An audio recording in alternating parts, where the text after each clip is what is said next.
They said it was just the wind. They said the woods were safe. They said she was unstable. Autumn May Harper stood in the center of Main Street wearing nothing but a rain-soaked nightgown, her bare feet bleeding, and her hands trembling as she pointed toward the dark woods just beyond the town's limits. "They're out there. I saw them. I heard them," she gasped to the sheriff. "There's blood. Please just look." But no one did. The townspeople of Bell Hollow had grown used to Autumn's midnight episodes. Since her husband died in a car crash the previous year, she hadn't been the same. The whispers behind closed doors grew louder. Grief-stricken, delusional, dangerous. The sheriff shook his head and wrapped a blanket around her shoulders. "Let's get you home, Autumn. It's just your imagination again." She turned to him with wide, desperate eyes. "Then why do I keep hearing screaming?" No one had the answer. No one wanted to ask. That night, as she sat alone in her creaking farmhouse, lightning cracking across her windows, she opened her journal, writing furiously. "If I die, it wasn't an accident. The trees know. The earth is hiding them." That journal would go unread for weeks, until the first body surfaced. But by then, it was already too late. The first body, it wasn't the last. But it was enough to make them question everything they thought they knew about Autumn Harper. 2 weeks had passed since Autumn stood in the rain begging for help. 2 weeks since the town dismissed her cries as the ramblings of a grieving widow. And 2 weeks since anyone had seen her. Her house sat silent, windows shuttered, porch light flickering. Some said she'd gone to stay with family in the city. Others believed she had finally snapped and wandered into the woods herself, never to return. But the truth was worse. On a rainy Monday morning, Sheriff Ray Harlan received a call from a local dog walker.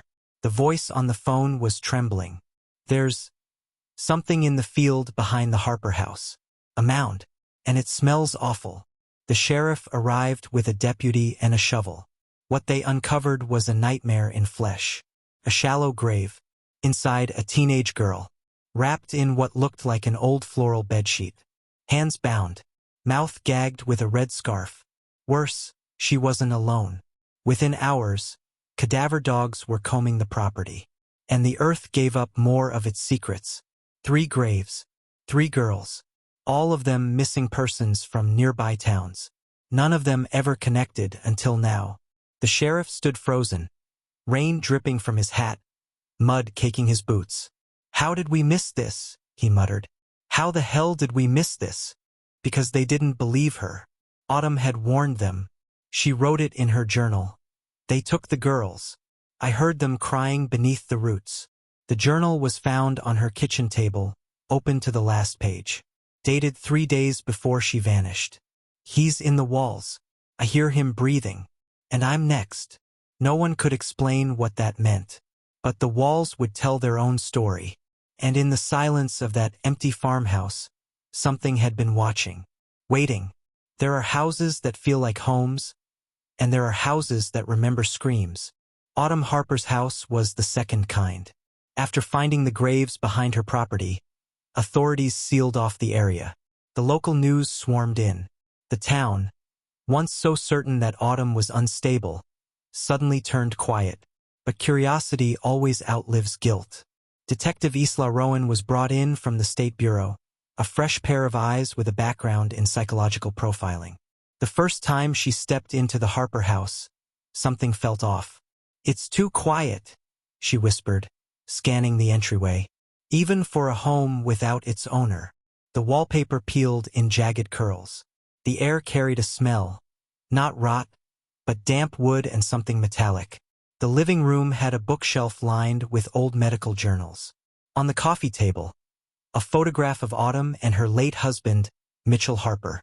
He had died 2 years ago in what was reported as a hunting accident. But Isla noticed something in the photo. The same red scarf found gagging the first girl in the grave, wrapped around Mitchell's neck like an accessory. Coincidence? Maybe. Then came the sound. A faint knock from inside the wall. Isla froze. The deputy behind her turned pale. "Rats," he muttered. "Old house like this, bound to have a few." But she knew better. That knock wasn't random. It was slow, intentional, like Morse code.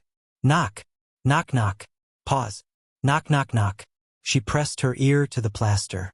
Breathing, slow, labored, human.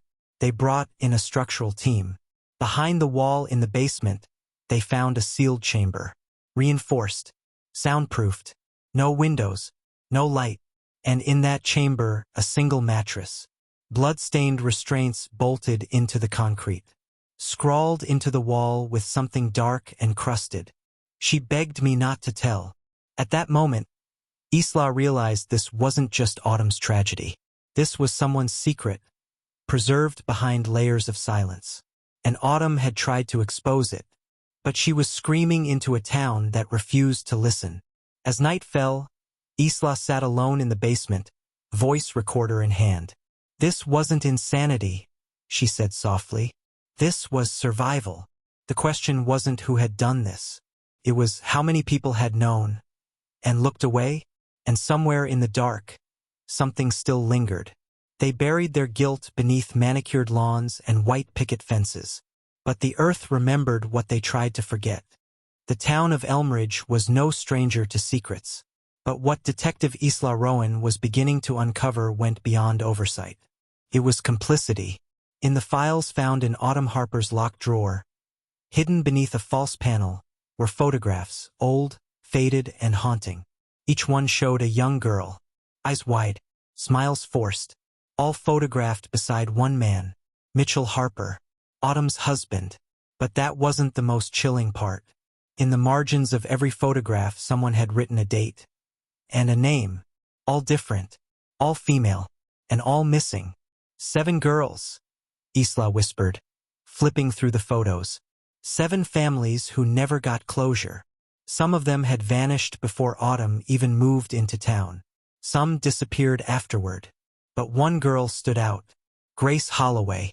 She'd gone missing just 2 months before Autumn's wedding. Her case had never been solved. But Isla tracked down the original missing persons flyer.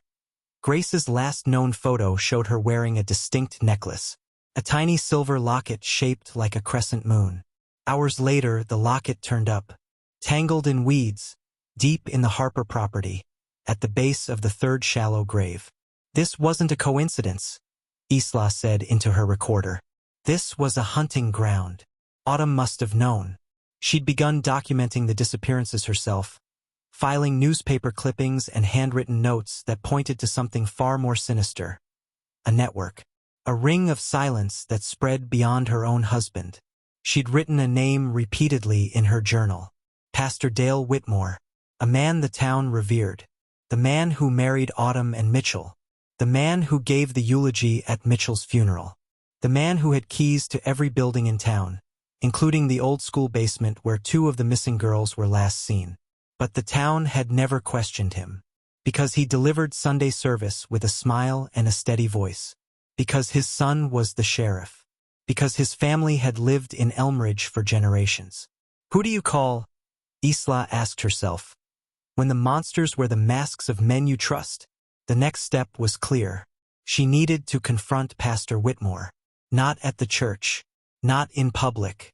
But where no one could interrupt. His home. Camera zooms in on Isla's reflection in her rearview mirror. Her jaw tight as the church steeple looms behind her. You ever stand in front of someone smiling, knowing deep down they'd bury you without blinking? Detective Isla Rowan had been trained for confrontation. But this wasn't just a suspect. Pastor Dale Whitmore was the town's moral compass. A man whose sermons had brought comfort to grieving families, including those whose daughters had never come home. But now, standing at his front door, his welcome mat spotless, a cross hanging crooked above the porch, Isla felt something she hadn't felt in years, dread. The pastor answered the door with his usual calm. "Detective," he said, voice warm, eyes cold. "To what do I owe the pleasure?" Inside, his home smelled of cedarwood and lemon polish. Not a single photo was out of place. Not a frame dusty. But Isla didn't care about the living room. She asked about the basement. "Oh," he laughed lightly. "Just old storage. Broken pews, hymnals. Nothing interesting." But the lock on the basement door told a different story. Old. rusted, but recently used.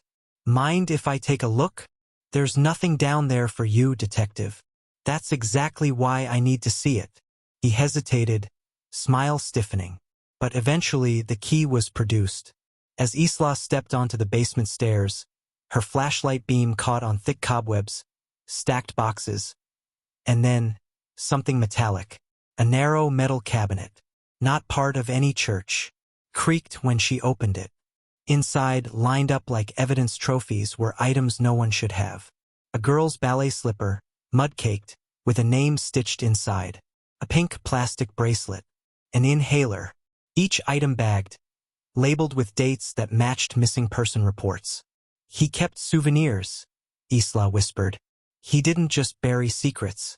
He cataloged them. And at the bottom, buried beneath a stack of church pamphlets, was something new. Folded map of the entire town. Red X's marked multiple locations. A field, the edge of the woods, the old school basement. One X sat squarely on Mitchell Harper's home, and next to it, in smaller writing, cleaned, cleaned, Isla said aloud. As in a covered up? Sanitized. The implication hit her like a punch to the chest. You weren't just complicit, Pastor, she whispered. You were orchestrating. Suddenly, footsteps creaked on the stairs behind her. Pastor Whitmore stood halfway down, arms crossed. You found it, he said quietly. Faster than I expected. The basement door slammed shut above. Locked. The town of Eastbridge had always whispered about Black Hollow Creek. About the old mill, the stagnant waters, the way animals avoided it like it held a secret no one dared speak. And now, so did the new detective on the case, Lena Park. The autopsy results had come back. Lena sat motionless as the county coroner unfolded the report in the flickering fluorescent lights of the morgue. The youngest victim, 9-year-old Lily Graves, had freshwater sediment in her lungs, but not from the town's drinking supply. It matched samples found in the long-forgotten creek that wound behind the abandoned mill. That meant one horrifying thing. Lily was alive, Lena whispered, her voice cracking. She was alive when she went into the water. She could barely finish the sentence. The killer hadn't just taken lives. He had watched the life drain slowly. Outside the morgue, the wind howled through the empty alley like it was morning. Lena pulled her coat tighter, remembering how the townspeople had brushed off the mother's cries, how the sheriff had dismissed the missing kids as runaways, and now 3 bodies were tied to one location, the creek. There was no camera footage near Black Hollow. The site had been abandoned since the late 80s after a factory fire. Locals warned their kids never to go near it. But for someone with a reason, someone who knew the town's blind spots, it was the perfect place. As Lena drove toward the site, she couldn't help but hear the mother's voice again. Shaking, desperate, ignored. They're not missing. They're being taken. The road to the old mill was nothing but gravel and fog, lined with skeletal trees. Her headlights caught the shimmer of wet ground, and the air grew colder the closer she got. She parked. Everything was silent, too silent, until a rustle, then a child's shoe, and next to it a camera. An old one, half buried in the dirt, its red light still faintly blinking. Lena knelt down slowly, trembling fingers brushing it clean. Please let this tell me something, she whispered. But what the camera revealed later would make everything worse. Because in the final frame, someone had been watching her, and they knew she was getting too close. Lena's heart raced as she replayed the footage recovered from the camera. In the grainy video, the 3 children were visible, laughing, unaware, skipping stones by the creek. The angle suggested the camera had been set up deliberately. Someone had staged it, recorded them. But it was the last 10 seconds that froze Lena's blood. The lens suddenly tilted. A shadow passed in front of the camera. And then, clear as day, a face leaned in. A man's face. He didn't smile. He didn't speak. He just stared into the lens. Then slowly turned his gaze, as if he knew someone would be watching later. And as his eyes locked with the camera, it felt like he was staring right at her. Lena gripped the table in the evidence room. Her breath caught in her throat. She paused the footage, zoomed in. The resolution was terrible. The man was older, with a scar along his jawline and something off about his left eye. Glassy, almost milky. But it was enough. She'd seen him before. Not in any case files. In town. Twice he'd been near the station watching from a bench. Once at the market. Another time outside the school perimeter. And always just a little too still. Just a little too quiet. Her gut twisted. She brought the image to the sheriff, but he dismissed it. Lena, we can't go chasing ghosts based on a face in a fogged-up lens. But Lena wasn't backing down anymore. These kids didn't drown by accident. They didn't run away. They were hunted. She snapped, emotion cracking through her voice. The sheriff's silence told her everything. Whether it was pride, fear, or something darker, he wasn't going to help. So Lena went alone. She started canvassing the town, quietly asking around. An older woman at the hardware store flinched when she saw the face on Lena's printed photo. He used to work at the mill, she whispered. Years ago. Went by Albie. Had a limp. And always walked with a little dog that didn't bark. Lena leaned in. Is he still here? The woman's eyes darted to the window. Lives in a cabin near Black Hollow. Everyone avoids it. That night Lena didn't sleep. Because if he was still there, if he had watched the kids from that cabin, then he wasn't done. And someone else's child might already be next. The dirt road to Black Hollow looked like it hadn't been used in years. Branches clawed at the windshield as Lena's cruiser crept forward under the shroud of dense trees. Fog hung low, curling around the tires like fingers reluctant to let her go. Her radio had cut out miles back. No signal, no backup, just her. And the memory of 3 children whose cries no one heard in time. She parked half a mile out, not wanting to alert whoever might be inside. Flashlight in hand, service weapon holstered, Lena moved quietly through the underbrush. Her breath puffed white in the freezing air. Then she saw it. A crooked cabin, sagging like it had grown tired of standing. Its shutters hung loose, one of them swinging in the wind with a rhythmic creak, like a slow heartbeat. Faint light leaked through a crack in the curtains. Someone was home. She edged closer. That's when she noticed the smell, faint, but sharp, like rust, like blood. A shadow moved inside. She held her breath, heart pounding so loud she feared it might give her away. Through the window she saw him. Same milky eye, same scar. Sitting at a table littered with old Polaroids. Dozens of them. She couldn't make out the images, but one was facing up. A blurred photo of children at a playground. Not just the 3 who'd gone missing. Others. From years ago. Lena stepped on a twig. He turned and smiled. Not startled. Not scared. As if he'd been waiting for her. Suddenly, a loud bang from inside the cabin. Lena ducked behind a tree. But no gunfire followed. Only silence. And then music. A warped nursery rhyme began playing from a radio inside. The tune was off-key, distorted, playing too slow. She peeked again. The man was gone. The chair still rocking. The Polaroids fluttered to the floor like dead leaves. Lena drew her weapon and approached the front door. It creaked open with a push, revealing a hallway filled with old toys, dolls with missing eyes, and drawings. Childlike scribbles on the walls in red marker. Or was it marker? In the distance, deeper inside the cabin, a door slammed. Lena's flashlight flickered. She whispered to herself, "You came this far. Don't back out now." A muffled sound, like a moan, came from beneath her feet. She aimed her light down. A trapdoor, chained shut from the outside. Someone or something was in there, and she had a decision to make. Call for backup that may never come, or face the horror below. Alone? The chain was old, rusted, and ice-cold to the touch. Lena's gloved fingers trembled as she unlatched the padlock, heart ricocheting against her ribcage. Every instinct screamed for her to leave. Run. Call for backup. But she couldn't.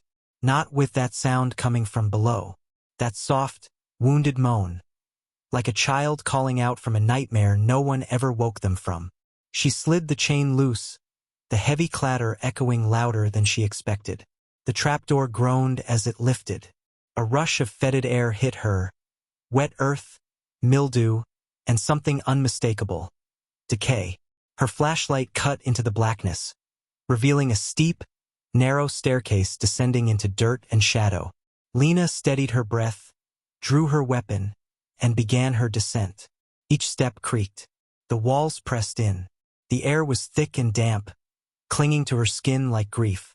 As she reached the bottom, her light flickered over the crude room, and what she saw nearly buckled her knees. Cages, 4 of them, each barely the size of a dog kennel. Inside one, a child-sized blanket lay folded neatly, too neatly. In another, broken crayons and coloring pages stained with something dark. A teddy bear with one eye stared at her from the corner. But the last cage, that's where the moaning came from. A girl, no older than 10. Thin, pale, eyes swollen shut. She flinched from the light, recoiling deeper into the shadows. "Hey," Lena whispered, falling to her knees. "It's okay. I'm here now. You're safe." The girl whimpered, trying to speak, but no words came, just a broken sound. "I need to get you out of here." Lena reached for the cage lock. Click. The sound came from behind her. She turned, too slow. He was there. The man with the scar. Holding something metal. Something sharp. "You shouldn't have come," he said calmly, almost kindly. Lena stood, weapon raised. "Step back." He smiled. "You don't understand. The town never listened to her. They never listened to any of them. But I did. I listened to them all." He stepped closer. "Every cry, every whisper. I kept them safe, down here." Lena's hands shook. "You locked them in cages." He tilted his head. "No, I saved them." From upstairs, another noise. Footsteps. Someone else was in the cabin. And then the lights went out. Total darkness. Lena's flashlight flickered once, twice, then died. Silence. Except for breathing. Not hers. His. Right behind her. A breath, hot, sour, ghosted across the back of Lena's neck. She pivoted in the pitch dark, swinging her flashlight like a weapon. Collided with something solid, a grunt, then a crash. She fired once.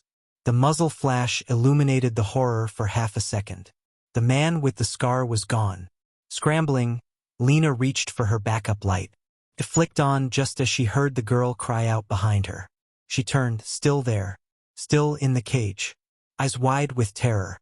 "I've got you," Lena whispered, jamming the key into the lock. It snapped open with a click that felt like the loudest sound in the world.